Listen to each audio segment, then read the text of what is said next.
1200 টাকা দাম। তো গাইস পার্সেলটা কাস্টমারের কাছে নিয়ে যাওয়ার পর কাস্টমার বলতেছে খুলে দেখানোর জন্য উনি নাকি 2টা মেডিসিন অর্ডার করছে। তো আমি পার্সেলটা খুলতেছি আর কাস্টমারকে দেখতেছি যে মার্চেন্টের কাছে ফোন দিছে। তো মার্চেন্ট ফোন রিসিভ করছে, রিসিভ করার পর ওনারা বইলা দিছে যে কিভাবে ব্যবহার করতে হবে। তো আমি পার্সেলটা খুলে কাস্টমারের হাতে দিলাম। প্যাকেট খুলছি আমি কয় ফুটা মানে 2টা বোতলেতে একটার মধ্যে 10 ফুটা 20 ফুটা না প্রতিদিন রাত্রে খাওয়ার পরে না সে বোতলটা কি অরিজিনাল না কি এটা তো আপনি বাড়াইছেন এটি না এই কি রে ভাই যে তালা তুই আমরা দেশে চিনি এদিকে আইনা উদ্ভাম গিয়া কম হ্যাঁ কয় কিলো বেশ অনেক বেশি তুমি মিটার দিকে যায় এনে গেলে মনে দিলে ওদেরকে বসতে মনে 2 কিলো। তো গাইস পার্সেলটা কাস্টমারের কাছে দেওয়ার পর কাস্টমার আমাকে টাকাগুলো গুনে দিয়ে দিল। আর কাস্টমার আমাকে বললো আমি যে দিক দিয়ে আসছি এদিক দিয়ে নাকি অনেকটা ঘুরে তারপরে নাকি কাস্টমার কাছে আসছি।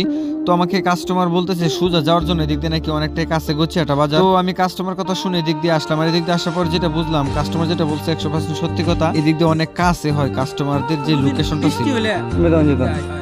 বৃষ্টি দিনে না বা তেলি মে দাও জিগো হ্যাঁ আর কয়দিন শীত তেলি মে এটা উঠবো কি কই দে এই রাস্তাটা গুডুল্লে বাজারও দুলে বাজার সাধারণ সামনে বাড়ি রাস্তাটা এই এলাকার মধ্যে এই রাস্তা দিকে বুঝছে হ্যাঁ সুদা এই রাস্তার মধ্যে উঠবে পুরো বেহা দিয়াতে না নাকি জিমে দিতাম গা তো রাস্তা ভালো। আমার কথা হলো তো তেলের আইব সময় আইব যা তুই আমার গালি দিবি আচ্ছা জানি গেলাম বিসমিল্লাহ নাম আচ্ছা